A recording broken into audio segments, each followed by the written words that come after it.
Let me tell you what it felt like to walk into a man's home on his son's arm, wearing a red dress I'd bought specifically for this moment, knowing that when he looked up and saw my face, something in his perfect, carefully constructed life was going to break.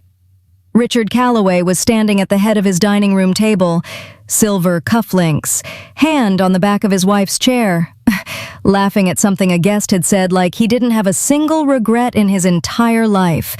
Which was interesting because 8 months ago, that man was texting me from a hotel room 2 miles from that house, telling me I was the realest thing in his life. He hadn't seen me yet. I had maybe 3 seconds. I smiled. I squeezed Ethan's hand.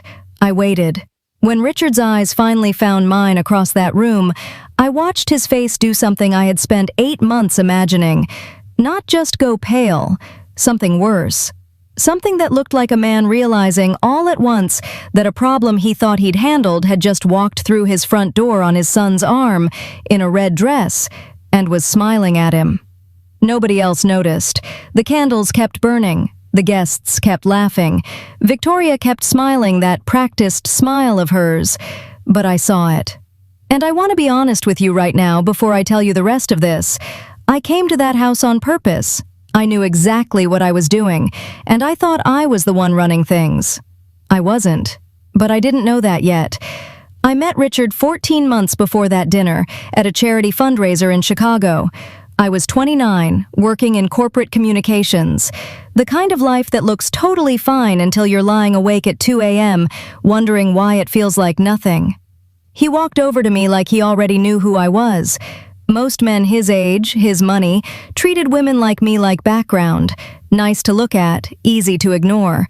Richard looked at me like I was the only interesting person in the room, and not in a gross way. In the way that makes you feel chosen, seen, like you'd been waiting your whole life for someone to pay that specific kind of attention to you.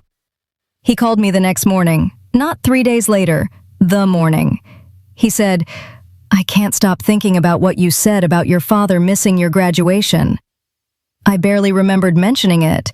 He had locked onto it like it mattered. Because that's what Richard did. He listened for the exact thing that would make you feel understood, and then he used it. I just didn't know that part yet. Within 3 weeks, he was telling me about his marriage. Dead in every way that mattered. He and Victoria were basically co-workers at this point, he said. 2 people sharing a house and a foundation and nothing else. He wasn't angry about it. He was almost gentle, the way he described her, like a woman he respected but had outgrown. Like it was all very sad and very adult and very settled. He said he hadn't felt anything real in years. He said I changed that. I was halfway in love with him before I had any right to be, and he knew it. He absolutely knew it. I'm not going to sit here and pretend I didn't see them.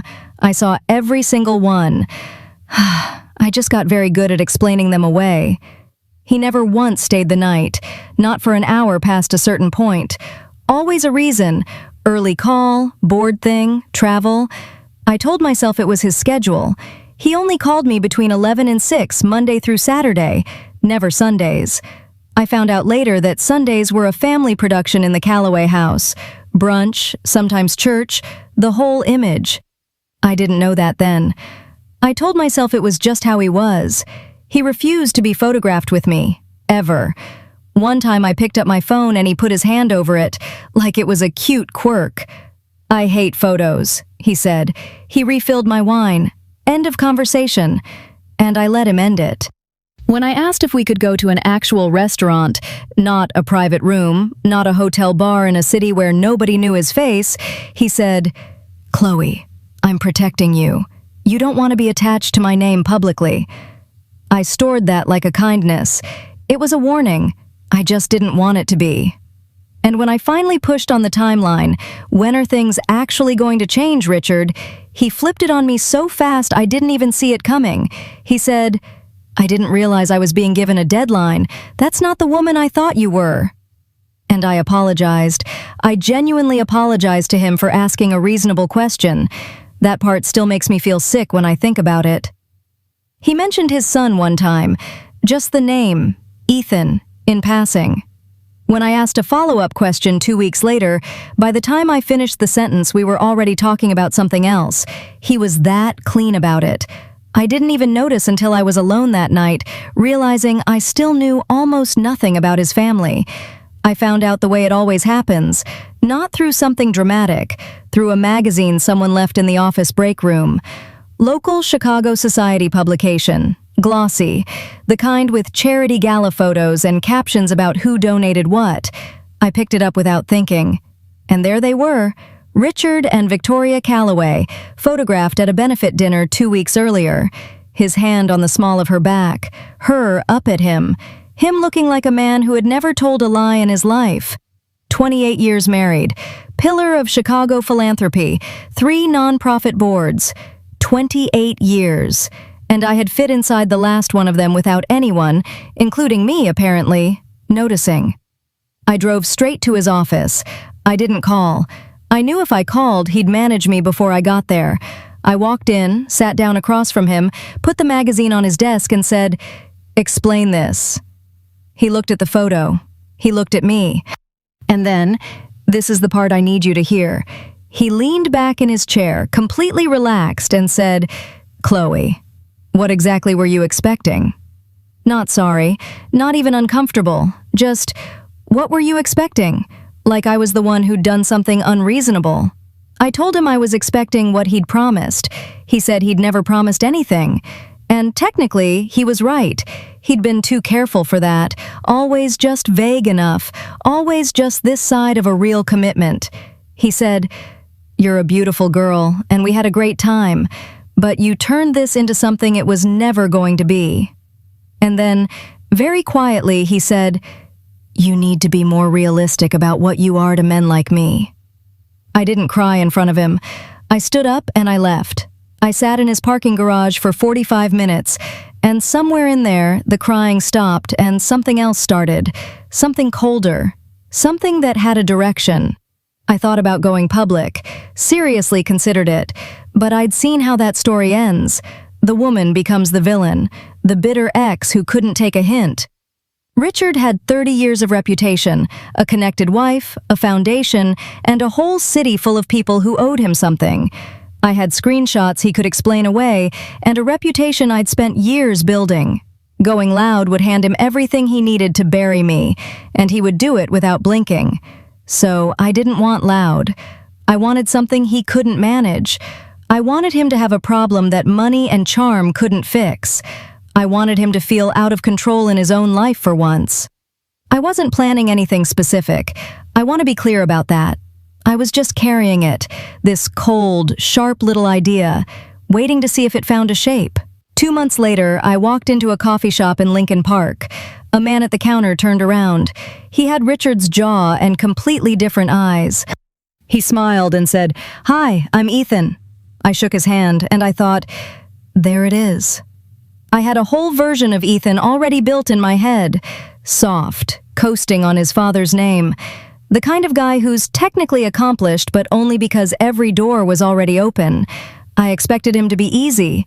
He wasn't what I expected. He was 31, and he designed public parks for a living, not the finance or law career I'd assumed, not the foundation gala circuit. He talked about his work like it actually mattered to him.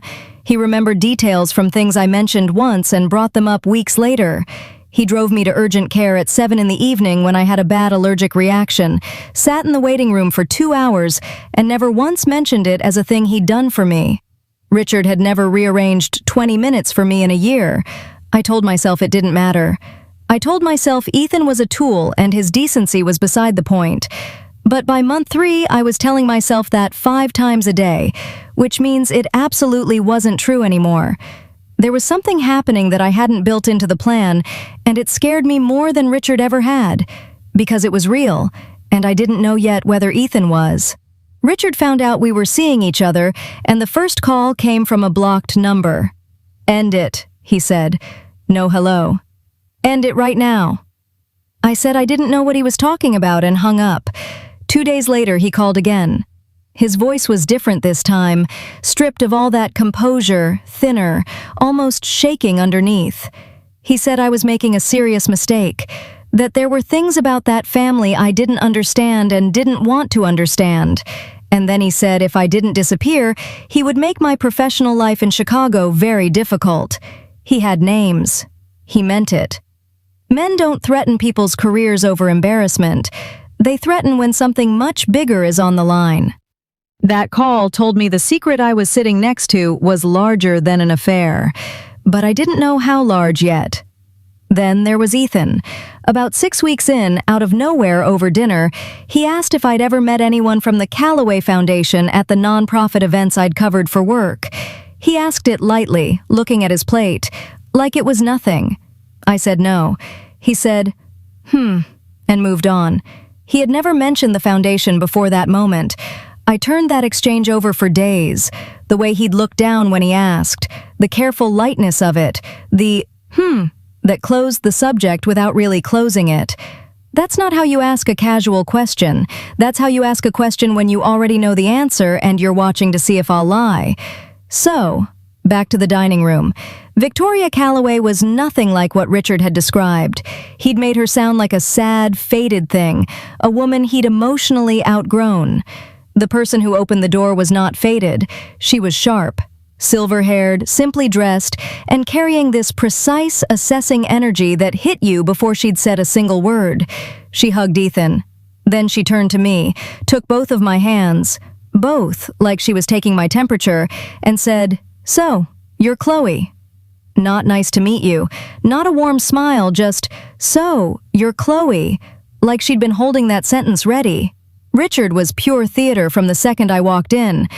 Big warm laugh, filling glasses, introducing me to other guests as Ethan's girlfriend, with just the right amount of fatherly approval. His hand was perfectly steady when he poured my wine. I hated how steady it was, because I knew what that control was costing him. My hand under the table was not steady. The dinner conversation was a performance, a practiced one. Victoria steered it without appearing to steer, softening topics, redirecting, keeping everything at a certain safe, glossy surface level. Richard talked about the foundation. Ethan talked about a park. I answered questions and watched how every person at that table related to every other person, and it looked like a family and felt like a stage set. Then Victoria put down her fork and looked right at me. "Chloe, you're in communications. Nonprofit sector sometimes, yes?" "Sometimes," I said. "How interesting," she said, pleasantly. And then she said absolutely nothing else.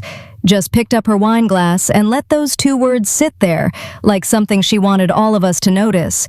She was not asking because she was curious. Victoria Callaway knew the answer before she asked the question. She knew my resume.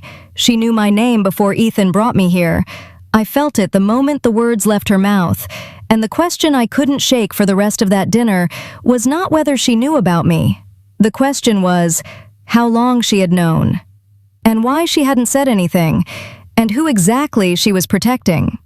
Richard cornered me in the hallway near the bathroom while Ethan was in the study with a guest. No performance anymore, just a scared man in a good suit. "I'll write you a check tonight," he said, direct, calm, like this was a completely reasonable thing to offer a person. "Name a real number and walk away." "I'm not here because of you, Richard." He stepped closer. "Yes, you are. Don't humiliate yourself pretending otherwise." Then quieter, "There are things about how this family runs that would hurt Ethan very badly if they came out. Not just me. Ethan. I'm asking you to decide whether you want to be the one who does that to him." I looked at him. "What things?" He didn't answer. His jaw tightened, and something moved across his face that I hadn't expected. Not just fear, but something that looked almost like actual pain, which meant the secret wasn't just about him and me. The damage went wider than that. There were things buried in that family that involved his son, and he was scared of what would happen when they surfaced. For the first time, so was I. In the car afterward, I asked Ethan if his father had ever done something unforgivable that Ethan had never confronted him about. He drove for a while without answering. Then, "Why?" "He just seems like a man who requires a lot of management," I said. He laughed, a short, dry sound with zero warmth in it. My father has spent 30 years building a version of himself that the world would respect. He's genuinely brilliant at it.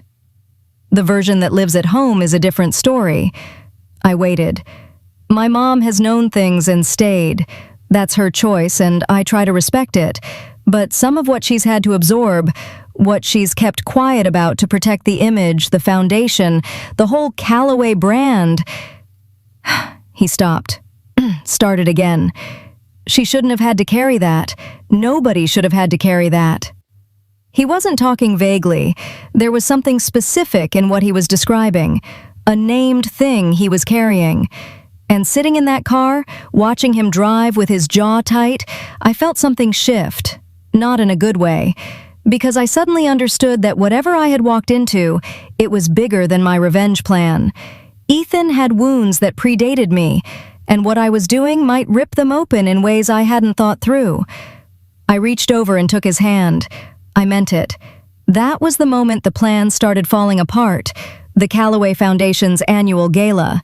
5 months in, a ballroom full of donors, journalists, city officials, and every category of person whose respect Richard had spent 3 decades carefully accumulating.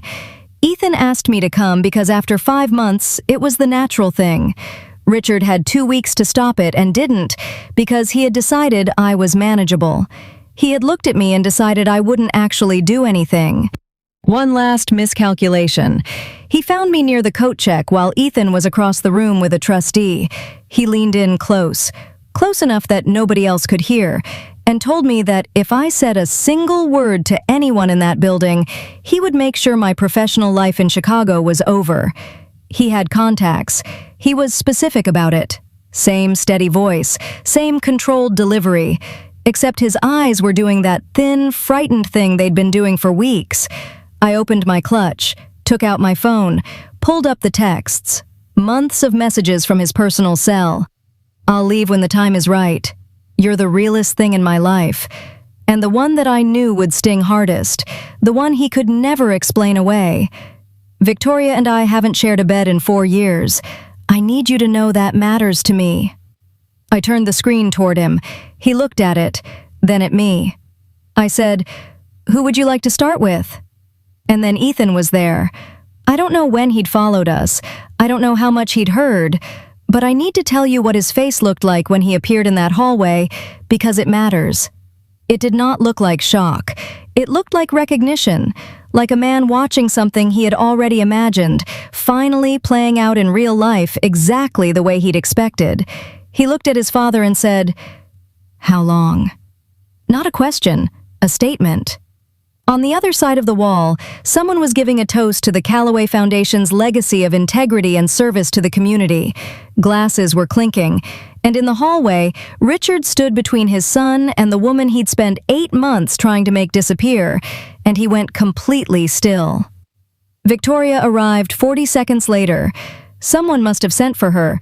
She stood in that hallway and looked at all 3 of us, and I want to be very precise when I tell you this. She did not look surprised. She looked like a woman who had been waiting for a specific door to open for a very long time, and was noting, with quiet satisfaction, that it finally had. The Callaways don't scream, they go quiet. And the quiet in that hallway was one of the worst things I've ever heard. Ethan walked me out of the gala with his hand on my back, like we were still just 2 people leaving a party. When we got to his car, he said, very carefully, "How long before us?" I told him everything. The year with Richard, the office confrontation, the magazine, the parking garage, the coffee shop, the plan, all of it. While he drove and said nothing. When I finished, he said, "Okay." That was it. Okay. 2 weeks later, a financial journalist published a piece on irregularities in the Callaway Foundation's grant disbursements. Not small ones.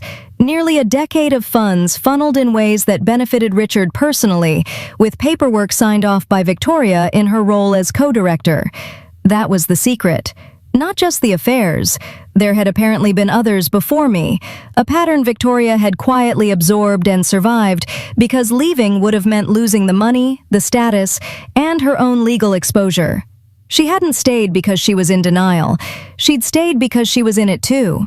and whatever deal they'd struck between them to keep the whole structure standing had just collapsed in a hallway at a charity gala. Richard had lawyers in 48 hours.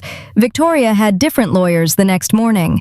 The marriage that had survived 30 years of whatever it took to survive it did not survive the week. I left Chicago 4 months after the gala. I don't know exactly what I was running from, the shame, the fallout, or the fact that I genuinely couldn't figure out anymore what any of it had been. I don't dress that up. Ethan called me 12 days before I left. We talked for almost 2 hours. He told me he'd known who I was the day we met at the coffee shop. Not from investigation, from an email his father left open on a shared family laptop 18 months earlier. He'd seen my name, a hotel, a date. He hadn't confronted his father. He'd filed it away and waited. 2 months later, he walked into a coffee shop and I was standing at the counter. He says he didn't engineer the meeting. I believe him, mostly. What he did was something more complicated. He saw me, knew exactly who I was, introduced himself anyway, and spent 5 months letting me believe I was the one running the play. He had his own reasons for getting close to me, his own need to understand the full shape of what his father was, his own score to settle. He used me the way I used him, just more patiently. And somewhere in the middle of all of it, maybe one of us stopped pretending. Maybe both of us did. By the end, I couldn't tell the difference, and I'm not sure he could either. I asked him straight out, "Were you ever actually into me, or was I just a way to get to him?" Then, "Chloe, were you ever actually into me, or was I just a way to get to him?" I didn't answer. Neither did he. We said goodbye, and that was the last time we spoke. I think about him more than I should. I think about that hallway. Richard standing still, Ethan's face, that expression that was not surprise, Victoria arriving exactly when it served her best. And I keep coming back to the same question. Was there a single person in that building acting in good faith? Was there a single moment in any of this that was actually what it looked like? Richard used me. I used Ethan. Ethan used me right back. And Victoria watched the whole thing from behind that perfect, controlled face and decided for decades that this was an acceptable way to live because the alternative cost too much. Nobody in that family is innocent, and I'm done pretending I am either. I told myself for a long time that at least I got what I came for. At least I made him afraid. At least there was one thing in all of it that was mine. Most mornings I don't believe that anymore, but I still get up.